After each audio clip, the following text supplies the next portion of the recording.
Hey y'all, just bought this used Lexus here. We're going to be changing out these rusty brakes that the old owner left me with. So if you got to do this too, keep on watching and let's do it together. Also keep in mind that this is the non-F Sport version. Now the fronts are pretty easy, so I'm not going to go into too much detail, but once you got that wheel off, you can go on, turn it to the side to give yourself some more room. And then you can take that little cotter pin out of the longer pin and then hammer that pin out. Now once you got the two brake pads out, you can go on and remove the two 17mm bolts to remove the caliper as well. Now if you live up in the Rust Belt or in Canada like I do, then go on and grab your trusty wire brush and clean off some of this rust. And if you have a wire wheel, then you can use that as well.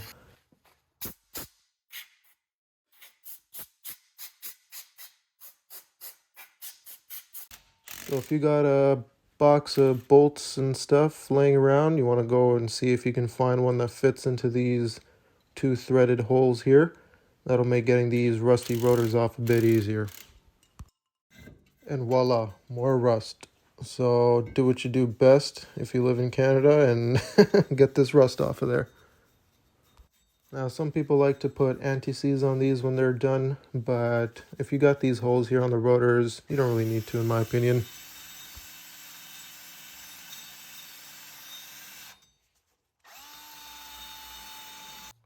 Now I like the OEM rotors and pads and shims and everything, mainly because the paint is feathered into the rotor a little bit, so you don't actually see any visible rust on them for majority of their lifetime. Whereas the aftermarket ones, they're normally solid lines or fully coated, but they'll still rust after about a year or two. Now once you got your rotors all cleaned off with a little bit of brake clean, you can throw those back on and use a lug nut just to stabilize them a little bit if you wish. Now before you throw your caliper back on, you're going to want to grab one of your old brake pads, throw them in there, and compress the pistons back into the caliper. And before you do this, you should open your brake fluid reservoir as well. And I should also mention that if you live up in the Rust Belt or any dusty environments, you should probably bleed the brakes after doing this as well. Over time, if you compress these pistons back without bleeding after, you can get dirt swashed back up towards the ABS pump. And if you do this a few times over, one day you can find malfunctions within that ABS pump. Dirt and debris lodged in between those little crevices and everything. So yeah, it's best to always bleed the brakes after this. So once you got those pushed back in, go on and throw those two 17mm bolts back in. Roll them on, zip them down, and you want to torque them to 100 foot-pounds each. Now the other reason I really like the OEM shim kits is that if you install them correctly, there's no brake squeal at all with these Lexus and Toyota brake systems. Now you're going to have two of these shims per brake pad, and they're going to have a metal side and a rubber side, and one's going to be longer and one's going to be shorter. Now this is going to be a little different than the factory configuration, so if you wish, you can throw on a little bit of silicone grease or the brake quiet sprays, and that'll just help insulate the metal to metal contact a little bit, because you're actually going to be putting the rubberized part of the shim onto the pad and facing out towards the caliper piston. So both of these two shims will have metal to metal contact. So just throw on a very thin layer of silicone or whatever your favorite grease is if you desire. It's not actually in the Toyota repair manual, so this is an optional step, but I like doing it just to provide a little more insulation and noise insulation. So go on and install them in the orientation shown below. The shorter one first and then the longer one after, sitting on top. And same with the other side. So just again, that's the rubberized side on the bottom towards the pad, and the rubberized on the other one towards the caliper piston.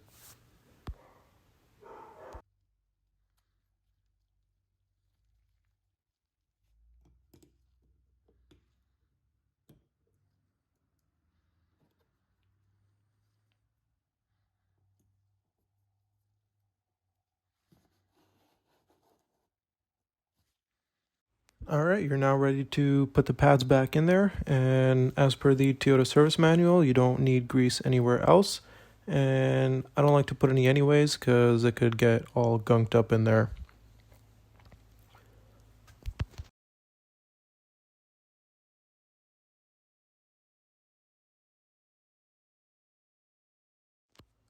And a cool trick to clean off the pin here is to actually put it into a drill and grab some sandpaper or whatever you have and run the drill along that to clean up all that debris and everything there.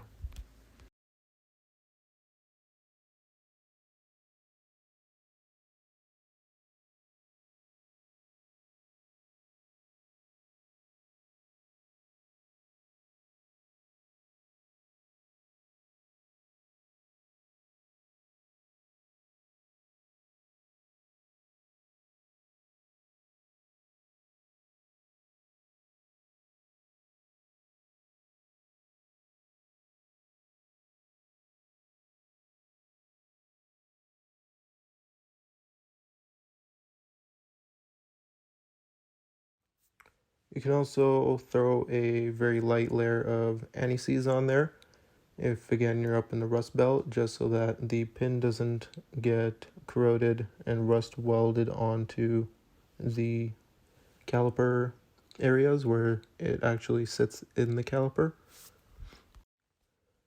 Now go on and line your shim up and slide the pin through and wipe off any extra anti-seize and slide that cotter pin back in, and you're all good to go for the front.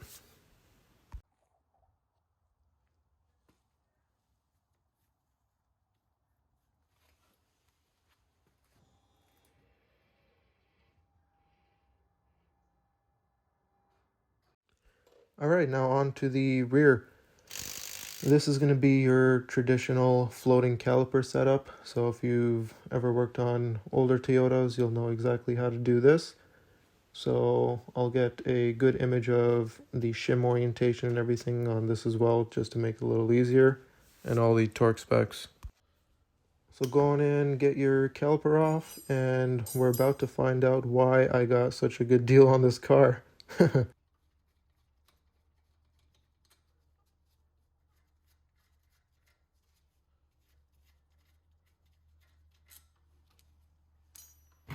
So as you can see when I pull it off, oh, look at all that rust. Now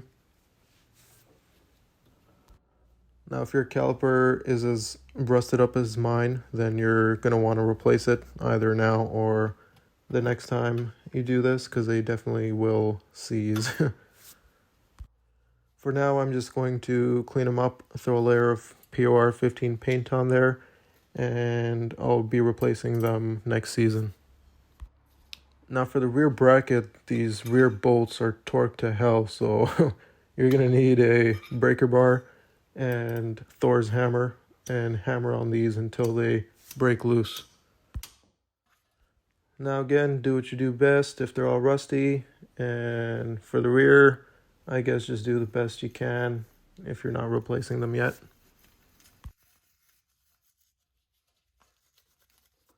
Now go on and compress that piston back in.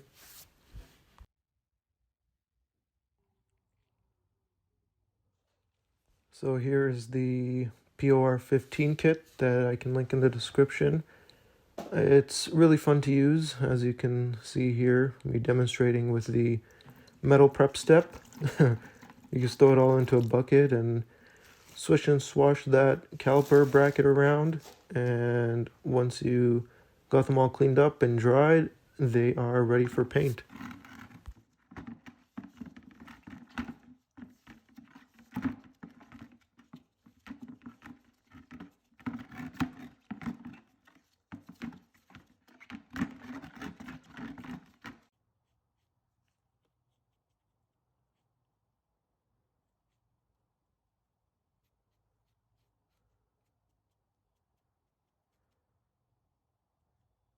Alright, so once you got your caliper all ready to go, you want to grab your clips, all your hardware and everything, and these little shims here, you're going to want to place them in so that the spring portion is towards the rear, towards the bolts, on all four of the little edges.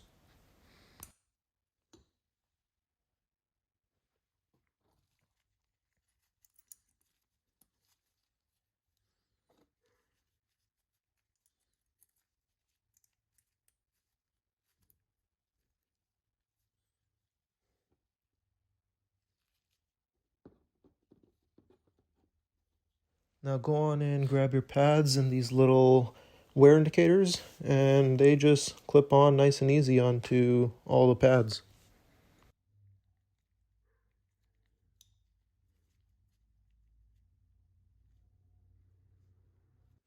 Now the rears are actually very interesting. The rear pad, so the one facing the inside of the car, is going to have two shims, and the one facing the outside of the car is only going to have one.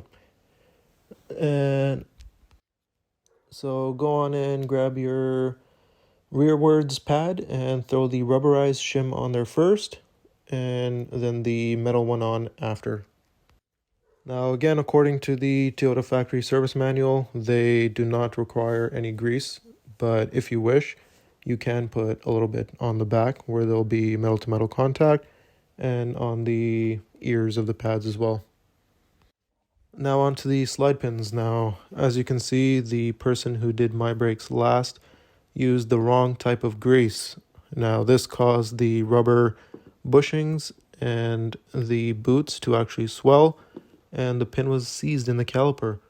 So you actually want to only use a silicone based lubricant for these slider pins.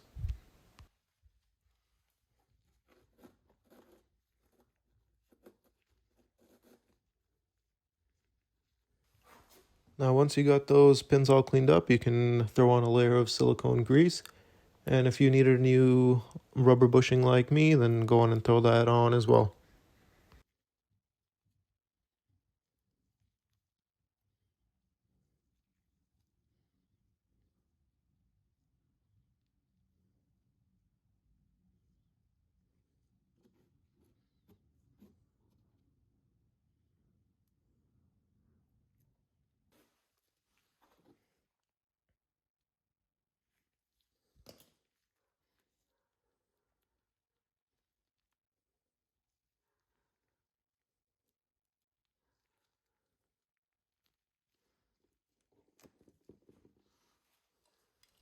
Now once you got both of these pins back in there, you want to make sure that they slide in and out freely and smoothly.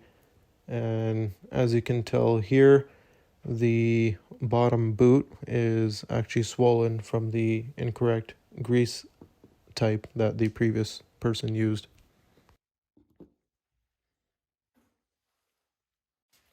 Now for the final step, if you desire, it's not required, but you can throw on a light layer of grease on the back of these pads and a bit onto the ears as well. Now make sure you don't put too much grease, because that will cause your pads to bind and potentially leave deposits on the rotor and cause the warped rotor syndrome.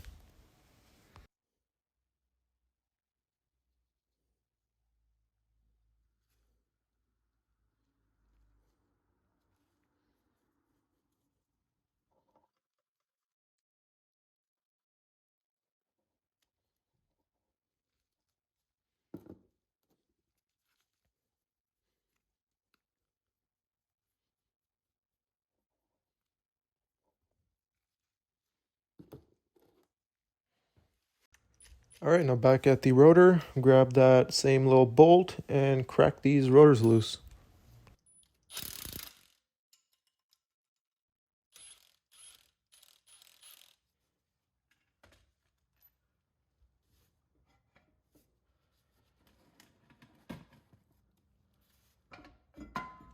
Now I don't even need to mention what to do next.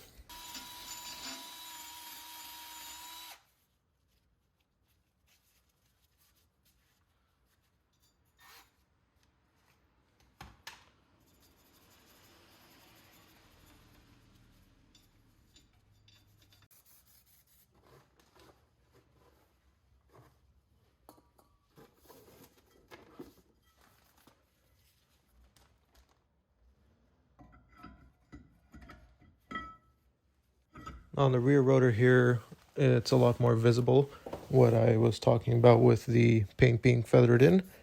So hopefully they look like this for a long time.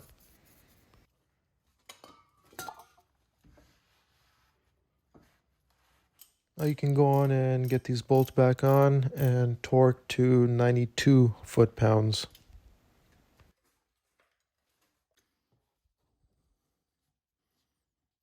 Make sure you got your pads in the correct orientation and throw your caliper back on.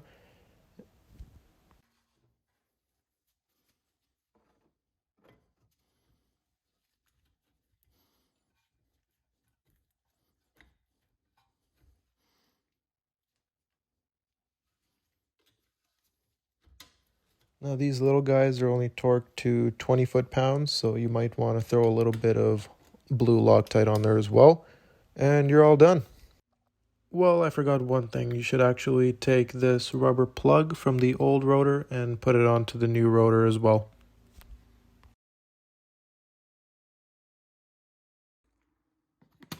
Now my favorite part of the procedure now, thanks to this speedy bleed tool, is actually bleeding the brakes.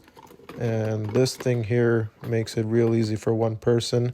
You just throw in some fluid and you have these adapters for different vehicles, and you just connect it to a tire and adjust the gauge here for the pressure, and you just crack the bleeders and you're good to go.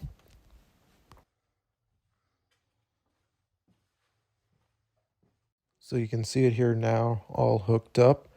That's the gauge there, and it's plugged into the tire there. Now for Toyotas, they recommend that you keep it at about 14.5 psi, and then go on over to your bleeder screws, and just like that, the fluid comes right out. Now since I'm extra, I have my vacuum bleeder connected to it as well, just to make it go by faster and get the best of both systems. Repeat for all 4 wheels, and you're ready for your road test.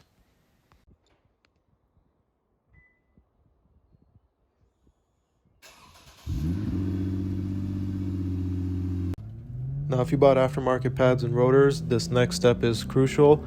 You have to get equal pad deposits on the rotor, and you do that by bedding the pads in.